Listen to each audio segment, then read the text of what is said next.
Hello students, I am Pooja and welcome back to our YouTube channel Ashish Tiwari. Through this channel, we are presenting you a video lecture series on the subject India's foreign policy. This is the next video of the video lecture series, and as you all know that we have already covered Unit 1, Unit 2 and Unit 3. So if you haven't watched these videos, make sure to watch them because units आपका ये देखना ज़रूरी भी है और साथ साथ आपका बेस भी क्लियर होगा. ठीक है, यूनिट 4 तक पहुंचने से पहले आपको इंडिया के बारे में जानना पड़ेगा. इंडिया की फॉरेन पॉलिसी क्या है, इंडिया के रिलेशंस क्या है अपने नेबरहुड के पास में, जो हमारी इंडिया के जो वर्ल्ड की जो दो सबसे ज़्यादा पावरफुल कंट्रीज़ हैं उनके साथ हमारा क्या रिलेशन है, हमारा नेगोशिएटिंग स्टाइल क्या होता है, ये सारी चीज़ें हमने इन यूनिट्स के अंदर पढ़ी थी. करेक्ट. आज हम पढ़ने वाले हैं इंडिया का नेगोशिएटिंग स्टाइल क्या होता है. भाई हर कंट्री का ना एक रिस्पॉन्स होता है. ठीक है, कैसे वो रिस्पोंड करती हैं, कैसे वो रिएक्ट करती हैं, तो ये सब चीज़ें हर कंट्री का ना एक वे ऑफ जो है उनका वे ऑफ रिप्रेजेंटेशन होता है. तो वैसे ही आज हम इंडिया के बारे में जानेंगे. So if you are a student from Seoul, NCEEB, regular or any other university in India which has this subject in the syllabus, then this video lecture series is very important for you and it is specifically made for you. Okay, so make sure to watch them, and the reason why you should watch this video carefully is because every topic you study here will come in your exam in one way or another. हर एक topic आपके exam point of view से लिया गया है. जो exam आ चुके हैं, जो आ रहे हैं, जो आ सकते हैं, उन सभी चीज़ों को ध्यान में रखते हुए हमने सिर्फ उन्हीं टॉपिक को उठाया है ताकि आपको कुछ इधर उधर का ना पढ़ना पड़े और आप सीधा पॉइंट की बातें पढ़े. So without wasting any time let us get started with the video. India's foreign policy. ठीक है, यूनिट 4 है हमारा India and it's contemporary multipolar world. हमने मल्टीपोलर के बारे में जाना है, मल्टीपोलर क्या होता है. ठीक है, अब देखो लेसन 1 है India's negotiating style regarding trade, environment and security strategy. देखो इंडिया का नेगोशिएटिंग स्टाइल एक तो हमेशा से ही रहा है, वो ये रहा है कि इंडिया जो है हमेशा सबसे पहले हम सेल्फ सस्टेनेबल कंट्री हैं. ठीक है, हम किसी भी कंट्री का साथ देने से पहले हम सिर्फ खुद के बारे में सोचेंगे. हमारे इंडिया और रशिया के साथ बहुत अच्छे रिलेशंस है, काफ़ी टाइम से बहुत अच्छे रिलेशंस है हमारे उनके साथ. ठीक है, इंडिया अमेरिका का भी एक हम कह सकते हैं कि एक रिलेशन है. ठीक है, लेकिन जैसे इंडिया और ईरान का अभी राइट नाउ ईरान और इराक का जो है बहुत ज़्यादा वॉर चल रहा है जिसके अंदर अमेरिका भी इन्वॉल्व हो चुका है, लेकिन इंडिया ने कभी भी ओपनली अपनी सपोर्टिंग कंट्रीज़ को कभी भी ऐसे नहीं कहा कि भाई हम आपके साथ हैं. हाँ, पीछे से हो रहा है वो अलग बात है, लेकिन कभी भी पब्लिकली उन्होंने इस चीज़ को एडमिट नहीं किया है. इंडिया और अफगानिस्तान का बहुत अच्छा रिलेशन है, लेकिन कभी भी हमने डिप्लोमेटिकली उनको सपोर्ट किया है, ये बात सच है, लेकिन कभी हमने ओपनली इस चीज़ को एडमिट नहीं किया है. क्यों? Because India believes in peace. ठीक है, इंडिया पीस में बिलीव करता है और इंडिया ये चाहता है, भाई इंडिया ये चीज़ रिप्रेजेंट करता है कि भाई हम अपने साथ हैं, हम इंडिपेंडेंट कंट्री है, हम सिर्फ अपने आप को रिप्रेजेंट करते हैं, हम किसी और कंट्री को नहीं रिप्रेजेंट करेंगे और ना ही हम चाहते हैं कि हमें कोई और कंट्री रिप्रेजेंट करे. हाँ, रिलेशंस हमारे. अब राइट नाउ इंडिया का क्या सबसे बड़ा मोटिव है? इंडिया का मोटिव है सबका साथ सबका विकास, कि भाई हमारे साथ और भी कंट्रीज आए और हम हर एक कंट्री के लिए एक ऑप्शन बने, एक फ्रेंडली ऑप्शन. ठीक है, तो this is the main negotiating style, this is the main we can say that this is the main the right word would be motto. This is India's motto, current motto. तो चलिए शुरू करते हैं chapter 1 से. Introduction से start करेंगे. In the era of globalisation a crucial dimension of India's foreign policy revolves around the global trade, environmental cooperation and security strategy. अब ऐसा है क्यों? भाई हम ग्लोबल बिजनेस पे इतना क्यों फोकस कर रहे हैं, ग्लोबल ट्रेड पे, एनवायरमेंटल कोऑपरेशन पे और सिक्योरिटी स्ट्रेटजी पे? Because India is the 4th largest economy in the world. दुनिया की 4थी सबसे ज़्यादा जो है हमारी प्रोग्रेस बहुत ज़्यादा अच्छी चल रही है, हमारी लार्जेस्ट इकोनॉमी है जो कि आगे आगे और ज़्यादा बढ़ रही है. ठीक है। तो जब भी हमें इकोनॉमिकली किसी भी देश को आगे बढ़ाना हो तो क्या करेंगे, सबसे पहले हमें कैपिटल चाहिए। कैपिटल कैसे आएगा, ग्लोबल ट्रेड से आएगा। भाई कैपिटल तो आ रहा है, लेकिन साथ साथ हमें कुछ सस्टेनेबल चीजें भी तो रखनी पड़ेंगी। हमारे पास जो नेचुरल रिसोर्सेज हैं उन्हें हमें रखना पड़ेगा सस्टेनेबल करके। एंड द सिक्योरिटी स्ट्रेटेजी, कोई भी देश कितना भी पावरफुल हो, लेकिन जब तक they don't have a proper safe military, air force and navy guidance, they can protect themselves. India आज के टाइम पे बहुत अच्छी जगह पे स्टैंड करता है सिक्योरिटी के मामले में। परफेक्ट नहीं कहेंगे क्योंकि आज भी हमारे सामने बहुत सारी लिमिटेशंस हैं, बट हम पहले से बहुत अच्छा कर रहे हैं, ठीक है। As an emerging economy, India is continuously expanding its participation in international trade, strengthening its presence in the global market. अब भाई हम ट्रेड बहुत ज़्यादा करने लग गए हैं, ठीक है। 1990s में हमारी ग्लोबलाइजेशन आया था, हमारे इंडस्ट्रियलाइजेशन आया था इंडिया के अंदर। ये हम कह सकते हैं कि ये थोड़ा सा नेगेटिव पॉइंट है, क्योंकि पहले आ जाना चाहिए था। उससे पहले हम सिर्फ भारत को मतलब कि भाई पहले जो है आने नहीं दे रहे थे, ठीक है। बात ये है, इंडस्ट्रियलाइजेशन को लोग एक्सेप्ट नहीं कर रहे थे, वो स्वदेशी चीज़ों को नहीं मान रहे थे, क्योंकि भाई उस टाइम पे रिसेंटली देश आज़ाद हुआ है उन्हीं ब्रिटिशर्स से। एंड कहीं ना कहीं अब ब्रिटिशर्स और अमेरिकन अलग होते हैं, ठीक है, और भी, लेकिन उस टाइम पे नहीं लोगों की इतनी ज़्यादा सोच हुआ करती थी। लेकिन जैसे ही 1991 में हमारा सबसे बड़ा क्राइसिस आया इंडिया के अंदर, सिर्फ 15 दिन का पैसा बचा था, तब हमें इंडस्ट्रियलाइजेशन लाना पड़ा, ठीक है। और आज हम ग्लोबल मार्केट का एक बहुत बड़ा शेयर रिप्रेजेंट करते हैं, ठीक है। बहुत बड़ा नहीं कहेंगे, बट एक फेयर शेयर हम रिप्रेजेंट करते हैं। लेकिन अगर यही इंडस्ट्रियलाइजेशन 1990s में ना होने के बजाय 1900s में हुआ होता तो आज हम चाइना के आसपास ही होते, ठीक है। Concurrently, India is also playing an active role in addressing global issues such as environmental conservation and climate changes. अब भाई हर जगह पे इंडिया भी प्रमोट कर रहा है अभी हेल्दी एनवायरनमेंट को, एनवायरमेंटल कंजर्वेशन को। देखो सिक्योरिटी के मामले में इंडिया जो है एक नेशनल सॉवरेंटी है, यानी कि इंडिया खुद को रिप्रेजेंट कर रहा है, ठीक है। तो territorial integrity, global stability adopts various strategies to maintain this position. इस पोजीशन को मेंटेन करने के लिए हमें बहुत सारी अप्रोचेस का यूज करना पड़ता है। ग्लोबल स्टेबिलिटी भी चाहिए, ठीक है, नेशनल सॉवरेंटी भी चाहिए, हम अपने देश को खुद चलाएंगे, ठीक है। तो a coordinated study of these aspects is essential for understanding India's overall global role and foreign policy. इन सब चीज़ों का पढ़ना हमें बहुत ज़्यादा ज़रूरी है अगर हमें इंडिया का ग्लोबल रोल जानना है और इसकी फॉरेन पॉलिसी करनी है, मतलब पढ़नी है तो, ठीक है। India's global trade, India's position in global trade. India जो है दुनिया की सबसे इमर्जिंग, यानी कि आगे आगे और ज़्यादा बड़ी होने वाली इकोनॉमी है। हम चौथे नंबर पर राइट नाउ स्टैंड कर रहे हैं, और इसका जो इंटरनेशनल ट्रेड के अंदर जो हमारा पार्टिसिपेशन है वो बहुत ज़्यादा बढ़ रहा है, धीरे धीरे बढ़ते जा रहा है। और वर्ल्ड ट्रेड ऑर्गेनाइजेशन का मेंबर होने के नाते India safeguards its interest while adhering to the global trade regulations. Global trade regulations को एक्सेप्ट करते हुए जो है हम अपने इंटरेस्ट को सेफगार्ड कर रहे हैं, ठीक है। Structure of exports and imports, अब हम ये तो देख लिया कि भाई हम ग्लोबल ट्रेड में अच्छा खासा शेयर प्रेजेंट करते हैं, लेकिन हमारा एक नेगेटिव फैक्टर ये है कि आज भी इंडिया सबसे ज़्यादा इंपोर्ट कराता है। लाइक हमारे 126 बिलियन डॉलर्स का हमारा ट्रेड सिर्फ चाइना से आता है, और जिसमें से 100 बिलियन जो है वो हमारा ट्रेड डेफिसिट है, ठीक है। तो आज भी हम सबसे बड़े इंपोर्टर हैं, हम सबसे बड़े कंज्यूमर हैं, ठीक है। और मेड इन इंडिया क्यों चलाता है, क्योंकि भाई हमें, जब आपको अगर अपनी इकोनॉमी बढ़ानी है, ठीक है, आपको इकोनॉमी बढ़ानी है तो उसके साथ साथ आपका देश भी डेवलप करेगा। इकोनॉमी बढ़ेगी तो और भी बहुत सारी चीजें उसके अंदर आती है। इकोनॉमी बढ़ानी है तो सबसे ज्यादा भी आपको ट्रेड करना पड़ेगा कि भाई आपके यहाँ से सामान बाहर जा रहा है, ठीक है। आप अपने घर पे ही एग्जांपल ले लो, आप खरीदे जा रहे हो, आपके घर में कुछ नहीं है आपके पास, लाइक ना तो आप कुछ काम करते हो, ठीक है, ना आपके घर पे खाना है, तो आप डेली बाहर से खाना खा के आ रहे हो। आप क्या हुआ है, आप कंज्यूमर हो गए, डेली खा के आ रहे हो, तो अल्टीमेटली आपकी वेल्थ जा रही है ना, आपके घर से कुछ ना कुछ जा रहा है। लेकिन अगर आपका खुद का होटल है और डेली आपके पास लोग खाना खा रहे आ रहे हैं, तो आपके पास क्या आ रहे हैं, कंज्यूमर आ रहे हैं, ठीक है। अब आप ट्रेडर हो गए।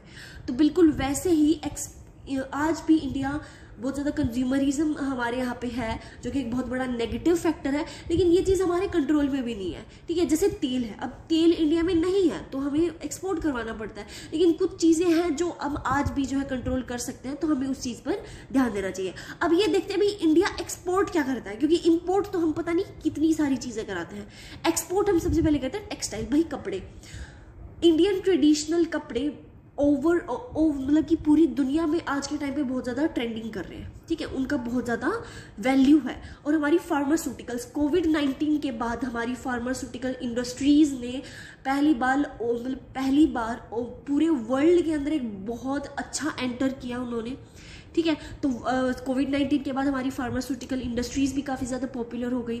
आईटी सर्विसेज हम प्रोवाइड करते हैं, ठीक है, टाटा TCS प्रोवाइड करता है, ठीक है। एग्रीकल्चरल प्रोडक्ट्स हम देते हैं एंड इंजीनियरिंग गुड्स। अभी एग्रीकल्चरल प्रोडक्ट्स हम क्यों देते हैं, देखो एक रीज़न है, एग्रीकल्चरल जो प्रोडक्ट्स हैं वो हमारे यहाँ की प्योर है मुकाबले अमेरिका के। क्यों? क्योंकि उनका सीड ग्रो बहुत जल्दी करता है, लेकिन वो होता है ना कि एक, अगर हम आम भाषा में, वो अंदर से थोथा होता है, ठीक है। थोथा in the sense means it's empty from the inside, ठीक है। तो वो सस्ता है but it's of no use. तो इसीलिए क्योंकि हमारा प्रोडक्ट जो है वो बहुत अच्छा रहता है, इसीलिए एग्रीकल्चरल प्रोडक्ट्स भी हमारे काफ़ी ज़्यादा बिकते हैं। कन्वर्सली अब हम सबसे मेजर वे में हम इंपोर्ट क्या कराते हैं, क्रूड ऑयल हम करवाते हैं। अब क्रूड ऑयल डेरिवेटिव होता है, उससे पेट्रोलियम भी निकलता है, गैसेस भी निकलती हैं, ठीक है। मशीनरी कौन सी होगी आपकी, ये जो ECG मशीन होगी, और भी बहुत तरह की होती हैं, बट मेनली जो हॉस्पिटल के अंदर भी होती हैं वो भी हमें बाहर से एक्सपोर्ट करानी पड़ती है।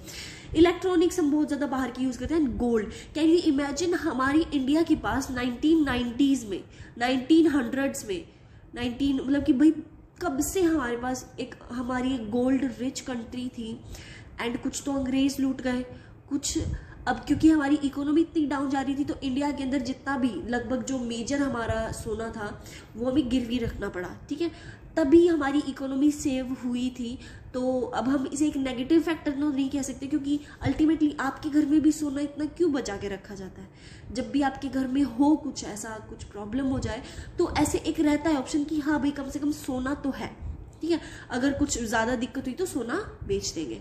तो वही हमने जो है इसको यूज़ किया। की ट्रेडिंग पार्टनर्स, अब भी ऐसे कौन से पार्टनर्स हैं जिनसे हम सबसे बड़ा ट्रेड लेते हैं, US के साथ, China, European Union, United Arab Emirates, Saudi Arabia are India's major trading partners. Strong trade relations with these nations contribute significantly to the India's economic progress, ठीक है। Contribution of the service sector, India service sector particularly IT and BPO services is highly competitive on the global level. Global scale के ऊपर हमारी IT services जो है वो काफ़ी ज़्यादा कॉम्पिटिटिव है। क्यों है? क्योंकि भाई हम अच्छी प्रोवाइड करते हैं, जैसे TCS है, ठीक है, टाटा कंसल्टेंसी सर्विसेज, ये आज भी जो है मतलब कि उस मार्केट के अंदर, अपनी टेक्नोलॉजिकल मार्केट के अंदर आज भी ये सबसे ज़्यादा ट्रेंडिंग है। क्यों? क्योंकि ये एक सेटिस्फाइंग जो है एक सर्विस प्रोवाइड करती है, ये एक बहुत बड़ा रोल प्ले करता है in assisting India with its foreign exchange earnings, ठीक है। Policy initiatives and reforms, schemes as make in India, ठीक है, Atmanirbhar Bharat and startup India have been launched to strengthen India's position in global trade. अब भी global trade के अंदर, अब देखो इसको ऐसे क्यों बोला गया कि स्ट्रेंथन करेंगे इंडिया को, क्या पहले से इंडिया स्ट्रेंथन नहीं है? देखो इंडिया स्ट्रेंथन है, लेकिन ग्लोबल ट्रेड में हम नहीं कह सकते उतना है, क्योंकि एक चीज़ देखो आप, जैसे हम चाइना के सबसे बड़े एक्सपोर्ट जो है इंपोर्टर है, हमारी हो गई लड़ाई, चाइना ने कर दिया इंपोर्ट बंद, आपके घर में 60% से ज़्यादा चीज़ें चाइना की होंगी। अब वो चाहे आप अपनी दिवाली की लाइट ले लो, आपके घर में कोई बहुत अच्छी सी क्रूशियल सी पॉटरी है आप वो ले लो, ठीक है, आप अमेज़ोन से, फ्लिपकार्ट से यहाँ से कुछ चीज़ें मंगाते हैं आप वो ले लो। लगभग हर जगह पे चाइना घुसा हुआ है हर किसी के, और ऐसा नहीं सिर्फ हमारे यहाँ पे, हर जगह पे वो घुसा हुआ है। ट्रेड बंद कर देगा, हमें बहुत ज़्यादा प्रॉब्लम हो जाएगी, हमारी इकोनॉमी गिर जाएगी, ठीक है, तो वहाँ से हमें बहुत ज़्यादा प्रॉब्लम हो सकती है। तो ये जो है ये एक नेगेटिव फैक्टर है, और इसी नेगेटिव फैक्टर को हटाने के लिए हमने जो है इतने सारे इनिशिएटिव्स को जो है इंट्रोड्यूस किया है। इंडिया ने अपनी जो है ट्रेड रिलेशंस को एक्सपेंड भी किया है फ्री ट्रेड एग्रीमेंट से, अब भाई दिक्कतें क्या क्या आती हैं इंडिया के ट्रेडिंग सिस्टम में। First is trade imbalance and dependency. India जो है एक बहुत बड़ा प्रॉब्लम फेस करता है सेवरल कंट्रीज के साथ, पर्टिकुलरली चाइना के साथ, जो कि इकोनॉमिक प्रेशर डालती है हम पर, and excessive reliance on import impacts India's economy stability. अब हम इंपोर्ट इतना ज़्यादा कर रहे हैं चाइना से, अब चाइना हम पे प्रेशर डाल रहा है। चाइना अगर हम पे प्रेशर डाल दे तो हमारे पास कोई ऑप्शन नहीं होगा बेंड करने के अलावा, ठीक है। तो ये जो है एक्सेसिव रिलायंस जो है ये एक बहुत बड़ा नेगेटिव फैक्टर है। इंफ्रास्ट्रक्चर डेफिसिटीज, ठीक है, deficiencies in transportation, logistics, port facilities lead to the increased trade costs। भाई अगर जो हमारी ट्रांसपोर्टेशन है, लॉजिस्टिक्स है, ठीक है, हमारी जो पोर्ट फैसिलिटीज़ हैं, ये बहुत ज़्यादा ट्रेड कॉस्ट को बढ़ा देती है। Consequently Indian products often lag behind in terms of competitiveness with the global market. Global market के साथ हम अच्छा जो है कंपटीशन नहीं लगा पा रहे हैं, ठीक है। अब देखो इसके फैक्टर है, बट अगर ओवरऑल देखा जाए तो हम जो है ग्लोबल मार्केट के अंदर कंपटीशन के अंदर शायद ज़्यादा अच्छा परफॉर्म नहीं कर पा रहे हैं। लेकिन ये आगे ये प्रॉब्लम भी सॉल्व हो जाएगी क्योंकि हमने रिसेंटली मार्केट को एंटर किया है, ठीक है। तो धीरे धीरे ये चीज़ें भी कवर अप हो जाएंगी। Technical and quality standards, high quality standards and technical barriers imposed by the developed Nations pose significant challenges on India exports. जो हाई क्वालिटी स्टैंडर्ड्स हैं और टेक्निकल बैरियर्स हैं जो कि डेवलप्ड कंट्रीज हमारे ऊपर लगाती हैं वो इंडिया के एक्सपोर्ट्स पे, तो वो हमारे लिए बहुत ज़्यादा नुकसानदायक हो जाता है। और जो इंडिया की जो प्रोडक्ट्स हैं वो इन स्टैंडर्ड्स को मीट नहीं कर पाती हैं कभी कभी, ठीक है। Policy and administrative barriers, complex regulations होता है, टैक्स सिस्टम होता है, bureaucratic procedures impact trade. Although situation has improved due to the GST and other reforms, several changes still persist। अभी भी कुछ चैलेंजेस है, GST आने के बाद भी कुछ चैलेंजेस हैं जो हमें फेस करने पड़ते हैं, तो ये एक नेगेटिव फैक्टर कह सकते हैं।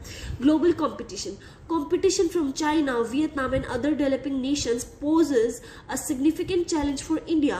These countries maintain a strong foothold in the global market by producing goods at a lower cost। भाई चाइना बहुत ज़्यादा सस्ता माल बेचता है, वियतनाम सस्ता माल बेचता है, तो ये चैलेंजेस हैं इंडिया के लिए, क्योंकि चाहे हमारा प्रोडक्ट कितना भी प्रीमियम हो, अगर वो सेम प्रोडक्ट, हालांकि शायद उतना प्रीमियम ना हो, लेकिन अगर सेम प्रोडक्ट वो बेचेंगे तो हमें वो नुकसान भुगतना पड़ेगा। Dialogue on environmental issues, climate changes and global cooperation. Climate change जो है एक बहुत बड़ा ग्लोबल इशू है, ठीक है, और इसका रिजोल्यूशन करने के लिए बहुत सारी इंटरनेशनल कोऑपरेशन एक साथ जुड़ी हुई है। इंडिया जो है एक्टिवली पार्टिसिपेट करता है इंटरनेशनल इनिशिएटिव्स पे, जैसे कि पेरिस एग्रीमेंट हुआ था, ठीक है, उसके अंदर हमने जो है एक्टिवली पार्टिसिपेट किया है।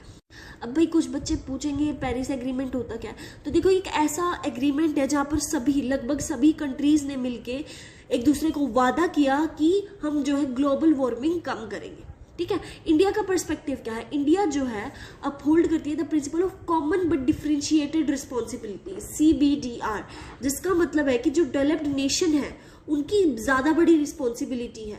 भाई देखो आप top of the food chain हो, ठीक है, आपके पास पैसा है, आप प्रिविलेज्ड हो, तो it is your responsibility as a human to help those who are less privileged, जिनके पास प्रिविलेज नहीं है, जो आपके लिए जो शायद एक नॉर्मल चीज़ है वो शायद किसी के लिए लग्जरी है। अब यहाँ पे कोई नहीं कह रहा कि भाई अपनी जायदाद बांट दो, नहीं, बट आप जितना कर सकते हो, for example that if you have that much money that कि आप अपनी पॉकेट से हर महीने 10% निकाल दें और उसी में से किसी क्लास के कुछ बच्चों को आप बुक्स दिला दें, आप मेक श्योर करें कि वो स्कूल जाएं, आप उनको ट्यूशन्स पढ़ा सकते हैं। Even if you don't earn, it doesn't have to be the condition that आपको अंबानी बनना पड़ेगा, नहीं, आप केपेबल हैं, आप स्टेबल हैं, आपको लगता है कि आपको जहाँ पहुँचना था आप पहुँच चुके हैं। अब उसके बाद आप क्या कर सकते हैं, आपसे जितना होता है आप बच्चों को फ्री में ट्यूशन पढ़ाइए, जिनको ज़रूरत है उनको पढ़ाइए। आप एक अपना मोरल रिस्पॉन्सिबिलिटी पूरा कर सकते हैं कि वो मेक श्योर करें कि वो बच्चे जॉब लगे, ठीक है। अगर आप 5 से 10 लोगों का भी अगर मेक श्योर करते हो कि वो पढ़े, तो आप बहुत सारी जिंदगियों को सुधार रहे हैं, ठीक है।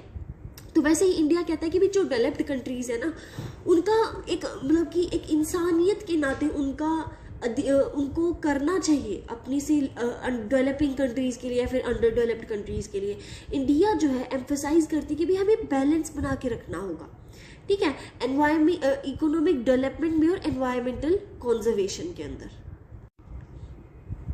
Okay, renewable energy initiatives, India ने बहुत सारी इनिशिएटिव्स लॉन्च किए हैं एनर्जी सेक्टर के अंदर, ठीक है, जैसे कि सोलर एंड विंड एनर्जी, जैसे कि International Solar Alliance. These efforts promote clean energy, contribute to a reduction in the carbon emissions, ठीक है।